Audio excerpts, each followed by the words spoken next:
உங்கள் மனசு ஏதாவது ஒன்று டீப்பாக திங்க் பண்ணிக்கிட்டே இருக்கா எப்போயுமே? உங்களுக்கான வீடியோ தான் இது.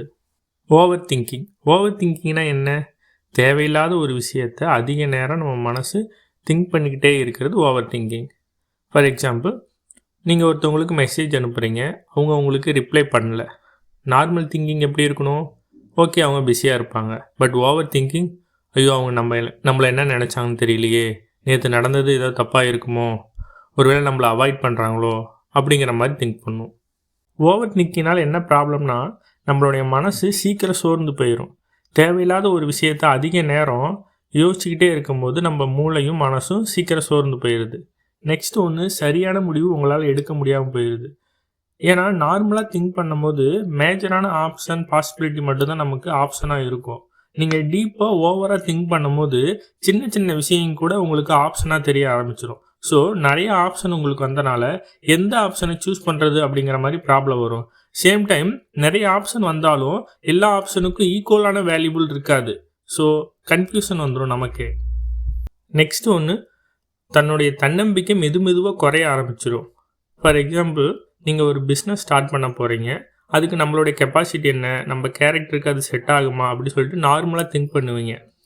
ஆனால் அதிகப்படியாக ஓவர் திங்கிங் பண்ணுறதுனால நம்மளுடைய சின்ன சின்ன மைனஸ் கூட உங்களுக்கு பெரிய விஷயமா தெரிய ஆரம்பிச்சிடும். ஸோ அந்த மைனஸ் பெரிய விஷயமா தெரியனாலேயே உங்களுடைய தன்னம்பிக்கை மெதுவாக குறைய ஆரம்பிச்சிடும். இப்போ ஓவர் திங்கிங்னால பேசிக்காக என்னென்ன ப்ராப்ளம்னு பார்த்தோம். சேம் டைம் ஓவர் திங்க் பண்ணுற பர்சனோட குவாலிட்டி என்னன்னு பார்க்கணும். அவங்களுக்கு என்ன குவாலிட்டி இருக்க போகுது அப்படின்னு பார்த்தோம்னா, நார்மலாக மெடிடேஷன் பண்ணால் என்ன பெனிஃபிட் கிடைக்குமோ அதில் ஒன் ஆஃப் த பெனிஃபிட் தான் ஓவர் திங்கிங். ஓவர் திங்கிங்கிறது எல்லாத்தாலையும் பண்ணக்கூடிய விஷயம் இல்லை. நீங்கள் வேணுமா ஜஸ்ட்டு ட்ரை பண்ணி பார்க்கலாம். ஒரு 5 நிமிஷம் தொடர்ந்து ஏதாவது ஒரு விஷயத்த உங்கள் மூளையும் உங்கள் மனசும் கண்டினியூவாக ஒரே டைரெக்ஷனில் இருக்கா அப்படின்னு பார்த்தாலே உங்களுக்கே தெரிஞ்சிடும் அது எவ்வளோ பாசிபிள் இல்லை அப்படிங்கிறது. ஸோ ஏன் இப்போ ப்ராப்ளமாக தெரியுது இந்த ஓவர் திங்கிங் அப்படின்னா, கரெக்டான டைரெக்ஷன் இல்லை. எப்படி கரெக்டாக திங்க் பண்ணணுங்கிற டைரெக்ஷன் இல்லாதனால அவங்களுடைய பெனிஃபிட் எல்லாமே ப்ராப்ளமாக தெரியுது. ஸோ அதை எப்படி சரி பண்ணுறதுன்னு பார்ப்போம். ஃபஸ்ட்டு ஒன், திங்க் பண்ண ஸ்டார்ட் பண்ணுறதுக்கு முன்னாடியே இதை யோசிச்சுருங்க. இந்த விஷயம் என்னோடய கண்ட்ரோலில் இருக்கா இல்லை என்னோடய கண்ட்ரோலில் இல்லையா? என்னோடய கண்ட்ரோலில் இருக்குன்னா திங்க் பண்ணுறதில் யூஸ் இருக்குது. பட் என் கண்ட்ரோல்லையே இல்லாத ஒரு விஷயத்தை திங்க் பண்ணுறதுனால எந்த யூஸும் இல்லை.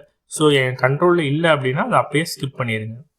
நெக்ஸ்ட் ஒன், ஓவர் திங்கிங் பொதுவாகவே ஃப்யூச்சரில் என்ன நடக்க போகுதோ அதை பற்றி திங்க் பண்ணுறது, இல்லைனா பாஸ்டில் என்ன நடந்துச்சோ அதை பற்றி திங்க் பண்ணுறது தான் காமனாக இருக்கும்.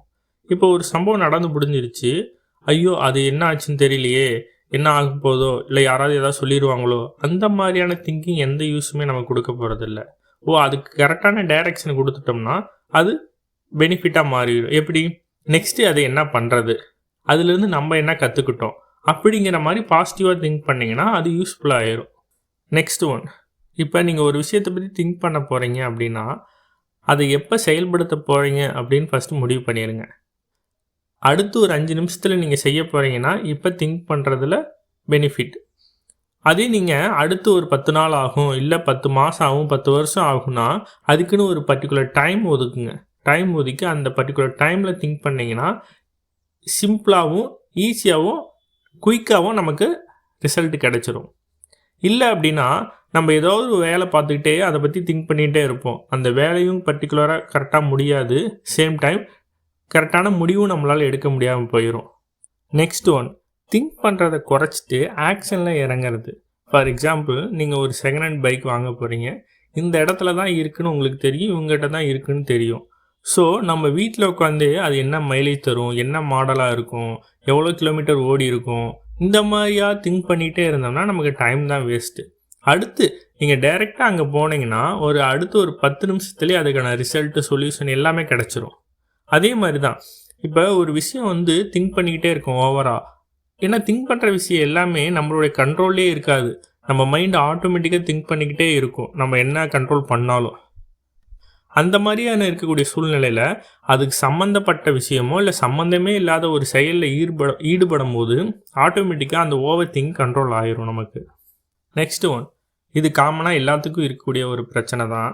நான் நைட்டு தூங்க போயிடுறேன், பட் தூக்கமே வர மாட்டேங்குது. மைண்டு எதையாவது ஒன்று திங்க் பண்ணிக்கிட்டே இருக்குது ரொம்ப டீப்பாக. ஸோ என்ன பண்ணுறதுனே தெரில, ரொம்ப டைம் ஆயிடுது தூங்குறதுக்கு. இதுக்கு ஒரே ஒரு சொல்யூஷன், ஒரே ஒரு காரணம் தான். நீங்கள் கரெக்டான தூங்க போகிற டைம் உங்களுக்குனே தெரியும். 10 மணிக்கு தூங்க போகிறீங்கன்னா 10 மணிக்கு தூங்க போயிடணும். அந்த டைமில் நீங்கள் மொபைல் எடுத்து பார்ப்பீங்க. ஸோ அது என்ன ஆகுதுன்னா, அந்த தூங்கக்கூடிய டைம் வந்து மாறிடுது. அதனால் தூக்கம் போயிட்டு ஓவர் திங்கிங் ஸ்டார்ட் ஆகிடுது. நீங்கள் ரெகுலராக இத்தனை மணிக்கு தான் தூங்க போகிறீங்கன்னா இத்தனை மணிக்கு தூங்க போயிடணும். அந்த மாதிரி ஒரு 15 நாள் 20 நாள் பழக்கப்படுத்திட்டிங்கன்னா ஆட்டோமேட்டிக்காக அந்த டைமுக்கு தூக்கம் வந்துடும். தூக்கம் வரும்போதே தூங்கிடுறது தான் பெஸ்ட்டு. இந்த மாதிரி டே டு டே லைஃப்பில் நம்ம எல்லாருக்கும் நடக்கிற ரியல் ப்ராப்ளமை எளிமையாக இந்த சேனலில் பேசுகிறோம். உங்களுக்கு யூஸ்ஃபுல்லாக இருந்தால் சப்ஸ்கிரைப் பண்ணுங்கள்.